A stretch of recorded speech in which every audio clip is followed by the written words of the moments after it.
आज के इस ऑनलाइन क्लास में वर्ग 10वीं के रसायन विज्ञान के फर्स्ट चैप्टर रासायनिक अभिक्रिया की जानकारी देना चाहूंगा। केमिकल रिएक्शन, रासायनिक अभिक्रिया।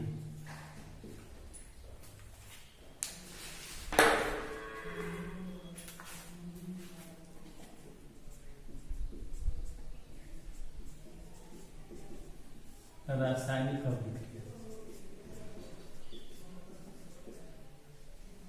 पहले इससे संबंधित जानकारी क्लास में उपलब्ध कराया गया था। मैं चाहूंगा केमिकल रिएक्शन के बारे में आप लोग अब 10th क्लास की महत्ता के आधार पर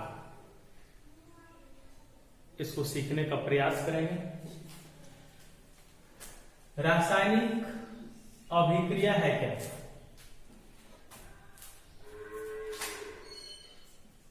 हाइड्रोजन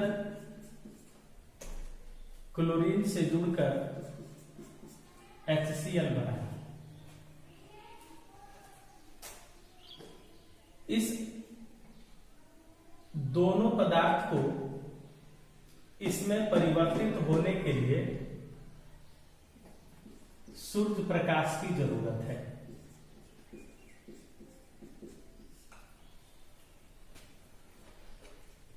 तो इसमें हो क्या रहा है कि दो पदार्थ या दो से अधिक पदार्थ जब आपस में एक विशेष क्रिया के दौरान, वो विशेष क्रिया क्या है कि उस क्रिया को करने में या तो उसको बाहर से ऊर्जा लेनी होगी या अपनी ऊर्जा त्यागनी होगी, यानी वह क्रिया एनर्जी बेस्ड होगा। उस एनर्जी बेस्ड क्रिया को ही विशेष क्रिया के नाम से जाना जाता है। ऊर्जा आधारित क्रिया है। तो दो या दो से अधिक पदार्थ आपस में एक विशेष क्रिया के दौरान एक नए पदार्थ का निर्माण करता है जिसके गुण मूल पदार्थ के गुणों से बिल्कुल भिन्न होते हैं। जब आपके पास सोडियम रहता है और क्लोरीन होता है, सोडियम धातु है, नीले रंग का, चाकू से काटा जा सकता है, इसके पास कोई स्वाद नहीं है। क्लोरीन गैस है और इन दोनों की क्रिया से NaCl का निर्माण हुआ। नमक में जो गुण पाया जाता है वह गुण सोडियम से अलग है, क्लोरीन से भी अलग है। तभी इसे हम रासायनिक अभिक्रिया कहते हैं। हम जल लेते हैं और उसमें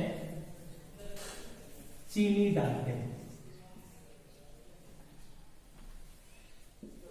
तो जो मीठा शरबत प्राप्त होता है वह रासायनिक अभिक्रिया नहीं। क्यों नहीं है? इसलिए कि शरबत में जो गुण है वो जल और चीनी के गुण से मिलता है। इसकी मिठास इसमें है, इसका नेचर इसमें है, इसलिए ये दोनों मिलकर एक थर्ड मटेरियल का निर्माण तो जरूर किया, लेकिन इस थर्ड मटेरियल का गुण इस दोनों मटेरियल के गुण से अलग नहीं है, मिल रहा है, इसलिए यह रासायनिक अभिक्रिया नहीं है। यह रासायनिक अभिक्रिया है, यहां भी रासायनिक अभिक्रिया हो रही है। इसलिए रासायनिक अभिक्रिया की परिभाषा में आपको सीधे यह जानना है कि जब दो या दो से अधिक पदार्थ आपस में एक विशेष क्रिया के दौरान एक नए पदार्थ का निर्माण करता है जिसके गुण मूल पदार्थ के गुण से बिल्कुल भिन्न होते हैं, इसे रासायनिक अभिक्रिया कही जाती है। इस परिभाषा में सबसे पहली प्राथमिकता है कि दो या दो से अधिक पदार्थ, कोई पदार्थ अकेले भी रासायनिक अभिक्रिया कर लेता है। तो परिभाषा में आपको ये तीनों बात स्पष्ट रूप से रहना चाहिए। कोई पदार्थ अकेले या दो से अधिक पदार्थ एक विशेष क्रिया के दौरान नए पदार्थ का निर्माण करता है। कोई पदार्थ अकेले, जैसे कैल्शियम कार्बोनेट है, इसको गर्म करते हैं तो कैल्शियम ऑक्साइड और कार्बन डाइऑक्साइड प्राप्त होता है। मार्बल या फिर चूना पत्थर या खड़िया, इसे जब हीट करते हैं तो कैल्शियम ऑक्साइड और कार्बन डाइऑक्साइड, जमीन से चूना पत्थर निकाला जाता है भट्टी में, 950 डिग्री सेंटीग्रेड ताप पर उसको जब गर्म किया जाएगा तब कैल्शियम ऑक्साइड यानी कि कली चूना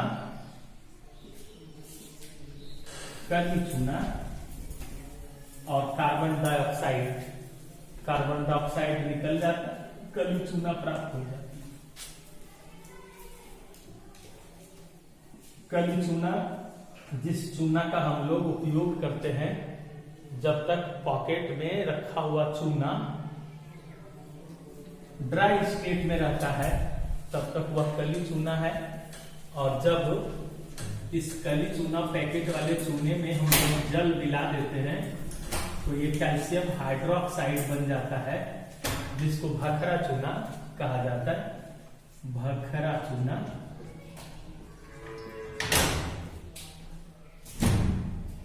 सेलेक्ट लाइन, इसे बूझा चूना करते हैं, और ये अनसेलेक्ट लाइन, अनबूझा चूना।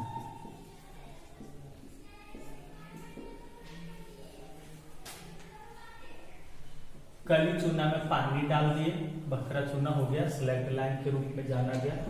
इस प्रकार रासायनिक अभिक्रिया की परिभाषा होगी, कोई पदार्थ अकेले या दो या दो से अधिक पदार्थ एक विशेष क्रिया के दौरान नए पदार्थ का निर्माण करता है, जिसके गुण मूल पदार्थ के गुणों से भिन्न होते रासायनिक अभिक्रिया कहलाती है। फिर स्पष्ट करना चाहूंगा, विशेष अभिक्रिया का मतलब है एनर्जी बेस्ड रिएक्शन होता है, एनर्जी बेस्ड एक्शन वहां उपस्थित होता है, ऊर्जा आधारित क्रिया संपन्न होती है। अब जानना है रासायनिक अभिक्रिया क्यों होती है, mechanism of chemical reaction.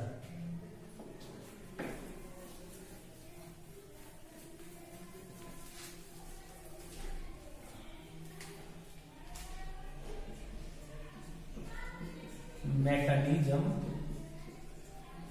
of chemical reaction।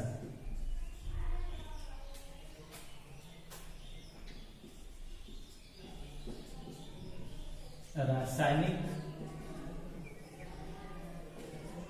अभिक्रिया की क्रियाविधि।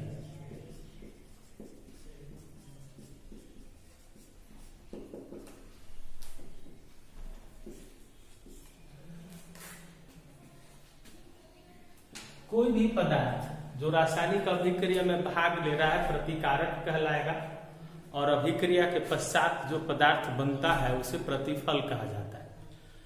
तो प्रतिकारक जो अभिक्रिया में भाग लेने आ रहा है, प्रतिकारक ये अभिक्रिया में भाग लेता है, और अभिक्रिया के बाद जो बनता है वो प्रतिफल है। तो प्रतिकारक पदार्थ की अवस्था होती है।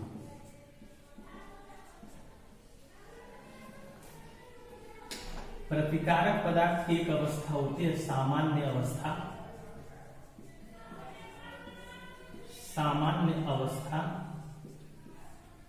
और एक दूसरी अवस्था होती है उत्तेजित अवस्था।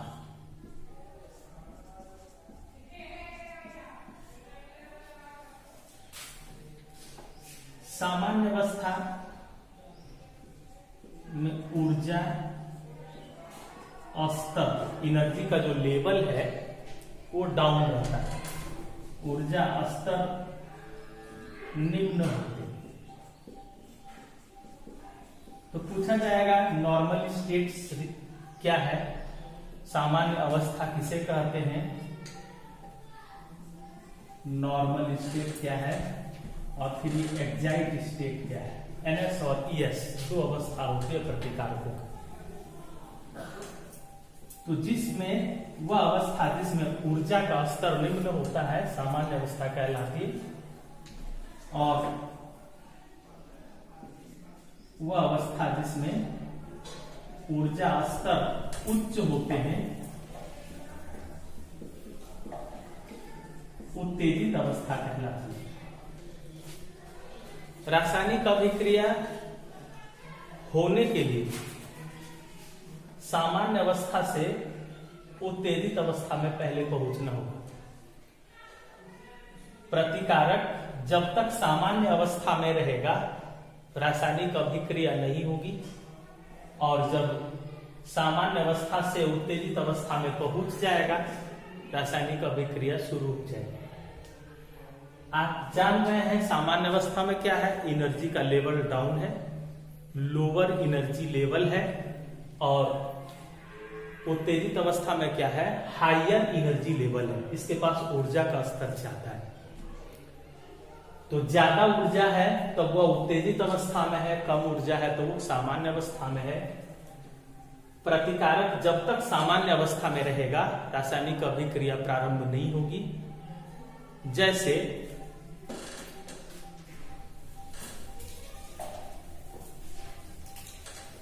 कैल्शियम ऑक्साइड में H2O डालते हैं तो कैल्शियम हाइड्रोक्साइड बनता है। ये कली चूना है, आप कली चूना बाजार से खरीद कर लाए और आप उसमें ठंडा जल डाल दीजिए, ठंडा पानी। रासायनिक अभिक्रिया यानी कुछ होते हुए तुरंत नजर नहीं आएगा, लेकिन यदि आप ठंडा जल के को नहीं डाल के गर्म जल डाल देते हैं तो अभिक्रिया तुरंत शुरू हो जाती है। जैसे ही चूना में गर्म पानी पड़ेगा रिएक्शन स्टार्ट, लेकिन चूना में ठंडा पानी पड़ेगा तो रिएक्शन कुछ देर के बाद स्टार्ट। शुरू में अभिक्रिया नहीं होगी, कुछ देर के बाद अभिक्रिया होगी और उस अभिक्रिया का परिमाण कम होगा, कम रिएक्शन होगा, और जब गर्म पानी डाला जाएगा तो ज्यादा रिएक्शन होगा। तो इसका कारण यहां जानना है कि कली चूना भट्टी में पका था, कैल्शियम कार्बोनेट को भट्टी में रखा गया और उच्च ताप पर 950 डिग्री सेंटीग्रेड से अधिक ताप पर उसको पकाया गया। तो उस समय जो उसको ऊष्मा मिली थी वह ऊष्मा इसमें संचित है। तो यह ऊर्जा स्तर इसका उच्च है, यह उच्च ऊर्जा स्तर पर उपस्थित है, उच्च ऊर्जा स्तर मतलब कैल्शियम ऑक्साइड एक्साइट स्टेट में है, उत्तेजित अवस्था में है। लेकिन चूंकि पानी ठंडा है इसलिए यहां निम्न ऊर्जा स्तर है, निम्न ऊर्जा स्तर पर यह है, इसको नॉर्मल स्टेट्स के रूप में जाना गया। अभिक्रिया नहीं होगी, तब तक नहीं होगी जब तक H2O को भी उच्च ऊर्जा स्तर नहीं मिलेगा, क्योंकि अभिक्रिया में भाग लेने के लिए जितने प्रतिकारक हैं सभी को उत्तेजित अवस्था में आने की जरूरत है। तो यह NS में है और ES में आना है, सामान्य अवस्था में है, उत्तेजित अवस्था में आना है। इस अवस्था से इस अवस्था में आने के लिए ऊर्जा की जरूरत होगी और उस ऊर्जा को संक्रियन ऊर्जा के रूप में जाना जाता है। संक्रियन ऊर्जा, ट्रांजिटिव एनर्जी, एक्टिवेशन एनर्जी, संक्रियन ऊर्जा, एक्टिवेशन एनर्जी। एक स्थिति में इसको ट्रांजिशन एनर्जी भी कहा जाएगा। अभी यहां संक्रियन ऊर्जा, एक्टिवेशन एनर्जी क्या है, तो प्रतिकारक पदार्थ को सामान्य अवस्था से उत्तेजित अवस्था में लाने के लिए, प्रतिकारक पदार्थ को सामान्य अवस्था से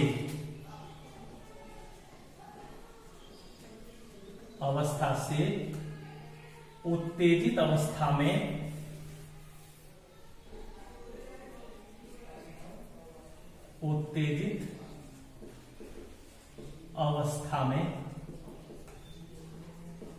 लाने के लिए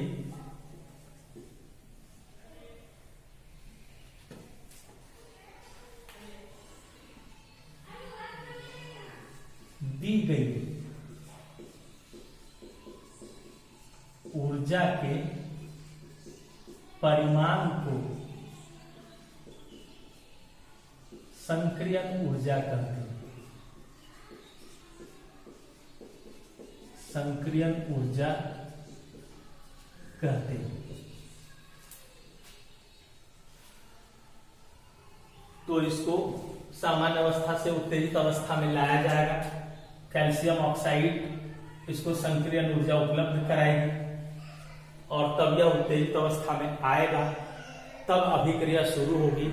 हम देखते हैं कि चूना में ठंडा पानी डाले तो शुरू में कुछ नहीं हो रहा था, कुछ देर में इसको ट्रांजिटिव एनर्जी, एक्टिवेशन एनर्जी मिल गया, संक्रियन ऊर्जा मिल जाती है। कैल्शियम ऑक्साइड H2O को ऊर्जा देना शुरू करती है और जैसे ही यह उत्तेजित अवस्था में आता है, रिएक्शन शुरू हो जाता है। सामान्य तौर पर इसको समझा जा सकता है कि ये कैल्शियम ऑक्साइड और H2O, कैल्शियम ऑक्साइड मतलब A, H2O ये हो गया B, दोनों रिएक्शन फील्ड में आया, ये लड़ने के लिए तैयार है लेकिन ये नहीं है, तो इसको पहले एक्टिवेट करेगा ये, तब ये तत्पर हो जाएगा, तब रासायनिक अभिक्रिया शुरू होगी। और इसको एक्टिवेट करने के लिए जितनी ऊर्जा ए दे, ए के द्वारा बी को दिया जाएगा, उसको संक्रियन ऊर्जा के नाम से जाना जाता है। अब इसमें आपको समझना है यहाँ कि रासायनिक अभिक्रिया में क्या होता है कि प्रतिकारक पदार्थ के पुराने बंधन टूटते हैं और प्रतिफल के नए बंधन का निर्माण होता है। प्रतिकारक पदार्थ से प्रतिफल बनता है, इसका मतलब क्या है, प्रतिकारक का जो पुराना बॉन्ड है वो टूटेगा और नया बॉन्ड बनेगा। नया बॉन्ड जो बनेगा वो प्रतिफल हो जाएगा। तो प्रतिकारक पदार्थ के पुराने बंधन को तोड़ने और फिर नए बंधन के निर्माण की जरूरत होगी रासायनिक अभिक्रिया में। पुराना बॉन्ड टूटेगा, नया बॉन्ड का निर्माण होगा। तो यह जानना है कि बॉन्ड को तोड़ने में, बंधन को तोड़ने में, बंधन, केमिकल बॉन्डिंग के बारे में इसके बारे में डिटेल से फिर आगे जाना जाएगा, लेकिन अभी यह जानना है कि कोई भी केमिकल सबस्टांस, कोई भी केमिकल कंपाउंड जो होते हैं उसके पास बंधन होता है, बॉन्ड एनर्जी होती है, जिसके आधार पर, जैसे NaCl नमक है, इसमें सोडियम और क्लोरीन दोनों के बीच एक बंधन है जिसको विद्युत संयोजक बंधन के नाम से जाना जाता है और उसकी एक ऊर्जा का एक लेवल है, स्तर है। तो बंधन टूटने की क्रिया होती है। पुराने बंधन टूटते हैं, पुराने बंधन टूटते हैं, नए बंधन बनते हैं। रासायनिक अभिक्रिया की मुख्य बात यही है, पुराने बंधन टूटते हैं और नए बंधन बनते हैं। जैसे कैल्शियम ऑक्साइड और H2O, ये भी अपना बॉन्ड तोड़ लिया, ये भी अपना बॉन्ड तोड़ लिया और दोनों मिलकर एक नया बॉन्ड का निर्माण किया जो कैल्शियम हाइड्रोक्साइड का बॉन्ड है। तो इस बॉन्ड का निर्माण होगा और ये दोनों बॉन्ड तोड़ेगा। प्रतिकारक के बॉन्ड टूटते हैं, प्रतिकारक के बॉन्ड को ही पुराने बॉन्ड कहा जाता है और जो प्रतिफल पदार्थ है वह बनता है, उसके नए बॉन्ड होते हैं। तो पुराने बंधन टूटने में ऊर्जा की जरूरत होती है, ऊर्जा की जरूरत होती है, मतलब ऊर्जा ली जाती है, ऊर्जा ली जाती है। और नए बंधन जब बनते हैं तो ऊर्जा दी जाती है, यानी ऊर्जा रिलीज होती है, मुक्त होती है, ऊर्जा मुक्त होती है। यहां ऊर्जा की जरूरत हो रही है और यहां ऊर्जा मुक्त हो रही है। कार्बन को ऑक्सीजन में जब जलाया जाता है, कार्बन डाइऑक्साइड, अब इसमें CO2 बना, ये प्रतिकारक है, प्रतिकारक है, ये प्रतिफल है, इसके बॉन्ड टूटे, इसके बॉन्ड का निर्माण हुआ। अब ये कार्बन मीन्स कोयला, लकड़ी, कोई भी ईंधन। इस प्रकार मोमबत्ती को भी हम ऑक्सीजन में जलाते तो उसमें भी CO2 और जल का निर्माण होता है और फिर ऊर्जा निकलती है, ऊष्मा मुक्त होती है। रासायनिक अभिक्रिया जब होना शुरू होती है, जैसे मोमबत्ती,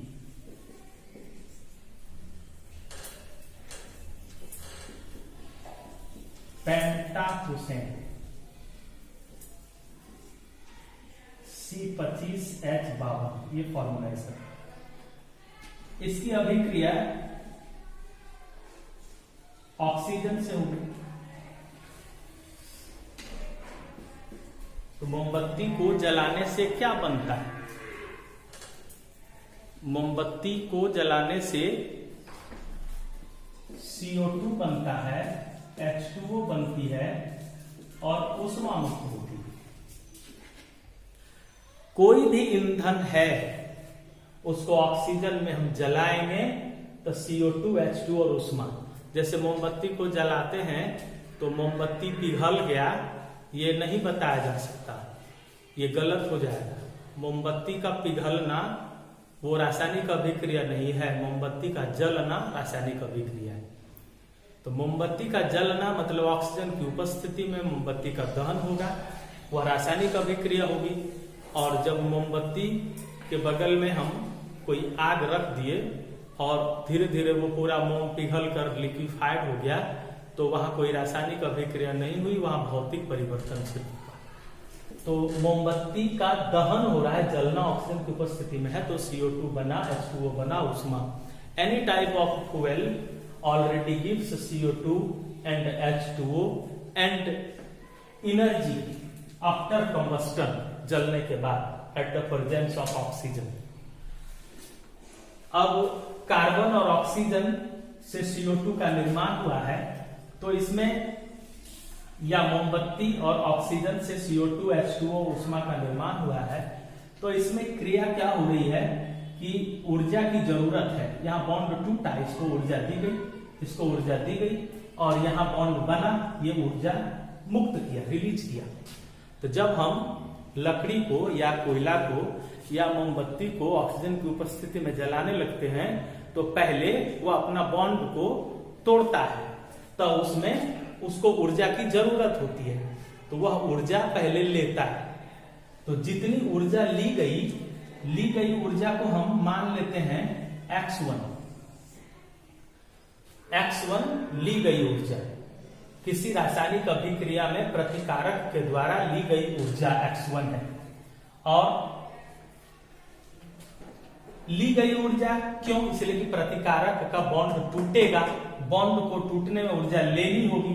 ली गई ऊर्जा का अमाउंट हमने x1 मान लिया और जो प्रतिफल बनेगा वह ऊर्जा मुक्त करेगा, मुक्त ऊर्जा हम x2 मान लेंगे। जब भी कभी x2 का मान बड़ा हो जाएगा x1 से, तो इस रासायनिक अभिक्रिया के दौरान ऊष्मा रिलीज होगी। जितने सारे ईंधन वाले पदार्थ हैं जैसे कोयला, लकड़ी, क्वेश्चन रहता है आग ऊष्मा प्रदान करती है, आग गर्म होती है क्यों? तो उसका उत्तर यही होगा कि आग का निर्माण किसी ईंधन के दहन से हुआ है। आग बनती है तब जब ईंधन युक्त कोई भी कार्बन यानी ईंधन का ऑक्सीजन के साथ रासायनिक अभिक्रिया हो रही है, दहन हो रहा है और CO2 बन रहा है। किसी किसी ईंधन में हाइड्रोकार्बन वाला ईंधन रहेगा तो H2O भी बनेगा और हाइड्रोकार्बन नहीं रहेगा तो H2O नहीं बनेगा, सिर्फ CO2 बनेगा। तो CO2 का जो निर्माण हुआ, प्रतिफल बना, प्रतिफल बनने के क्रम में जो ऊर्जा मुक्त हुई उसका मान x2 है और प्रतिकारक जो बॉन्ड तोड़ा उसमें ऊर्जा x1 ली गई। जब x2 का मान x1 से बड़ा होगा तब यह ऊष्माक्षेपी अभिक्रिया होने लगेगी, यानी यह गर्माहट महसूस करेगा, यहां इससे ऊष्मा निकलेगी, ऊष्मा निकलेगी। अब यहां प्रश्न आएगा आग गर्म होती है क्यों? तो उसका उत्तर यहीं से हमको लिखना है कि आग का निर्माण किसी ईंधन के दहन से होता है। ईंधन के दहन के क्रम में रासायनिक अभिक्रिया होती है जिसमें प्रतिकारक पदार्थ के बंधन टूटते हैं और उसमें ऊर्जा की आवश्यकता होती है, ऊर्जा ली जाती है और नए पदार्थ बनते हैं, प्रतिफल, जिसमें ऊर्जा मुक्त होती है। मुक्त ऊर्जा का परिमाण अवशोषित ऊर्जा या ली गई ऊर्जा के परिमाण से अधिक होने के कारण आग गर्म होती है। कोयला, लकड़ी या किसी भी ईंधन को जलाते हैं तो वह गर्म महसूस हो रहा है, इसका कारण है x2 बड़ा है x1 से, यानी प्रतिकारक द्वारा जो ऊर्जा मुक्त की जा रही है उसका मान x2 हो और इसका मान x1 हो। यदि x2 का मान x1 से बड़ा है, जितना ज्यादा होगा उतनी अधिक ऊष्मा रिलीज करेगी, उतनी अधिक ऊष्मा मुक्त होगी। मैकेनिज्म ऑफ केमिकल रिएक्शन में जो मुख्य बातें हैं, अब यही जानने की जरूरत है कि कोई भी प्रतिकारक पदार्थ के पुराने बंधन टूटते हैं और नए बंधन का निर्माण होता है। पुराने बंधन के टूटने में ऊर्जा की जरूरत होती है, नए बंधन के बनने में ऊर्जा मुक्त होती है और इस प्रकार रासायनिक अभिक्रिया होती है। प्रतिकारक जब तक सामान्य अवस्था में रहता है रासायनिक अभिक्रिया शुरू नहीं होती, उत्तेजित अवस्था में जाते ही रासायनिक अभिक्रिया शुरू हो जाती है और फिर जब उत्तेजित अवस्था से धीरे धीरे सामान्य अवस्था में पहुंच जाएगी तो रासायनिक अभिक्रिया बंद हो जाएगी। रासायनिक अभिक्रिया होना शुरू हुआ और फिर उत्तेजित अवस्था से धीरे धीरे जब सामान्य अवस्था में आएगी यानी निम्न ऊर्जा स्तर में पहुंचती है तो रासायनिक अभिक्रिया ऑटोमेटिकली बंद हो जाता है। हम बहुत सारे ऐसे पदार्थ हैं जिसको मिला देते हैं तो कोई अभिक्रिया होते हुए नजर नहीं आता। इसका मतलब है कि दोनों पदार्थ को जो मिलाए हैं वह दोनों पदार्थ सामान्य अवस्था में है। उसको उत्तेजित अवस्था में लाने के लिए हमको एडिशनल एनर्जी की जरूरत है। हम जब तक उसको बाहर से ऊर्जा नहीं देंगे तब तक वह रासायनिक अभिक्रिया प्रारंभ नहीं करेगा। लेकिन दोनों पदार्थ जो हमने लिया उसमें से एक यदि सामान्य अवस्था में रहे और एक उत्तेजित अवस्था में रहे तो उत्तेजित अवस्था वाला दूसरे सामान्य अवस्था वाले को भी एक्टिवेशन स्टेट देगा, संक्रियण ऊर्जा दे देगी, तब कुछ समय के लिए रासायनिक अभिक्रिया होगी और जब तक संक्रियण ऊर्जा नहीं मिलेगी रासायनिक अभिक्रिया नहीं होगी। दोनों पदार्थ जो अभिक्रिया के मैदान में आया वो दोनों उत्तेजित अवस्था में है तो उसको संक्रियण ऊर्जा की कोई जरूरत नहीं है। वो दोनों अभिक्रिया क्षेत्र में आते ही तुरंत अभिक्रिया प्रारंभ कर देगा। रासायनिक अभिक्रिया की कुछ विशेषताओं की भी जानकारी इसके बाद दी जानी है। रासायनिक अभिक्रिया की विशेषता, ऊष्मा उत्पन्न होती है, गैस रिलीज होता है, गैस मुक्त होने के क्या कारण हैं, फिर ऊष्मा मुक्त होने के क्या कारण हैं, रंग परिवर्तन की क्रिया होती है, इसके क्या कारण हैं। इन तथ्यों के बारे में भी नेक्स्ट के क्लास में आपको जानकारी दी जाएगी। धन्यवाद।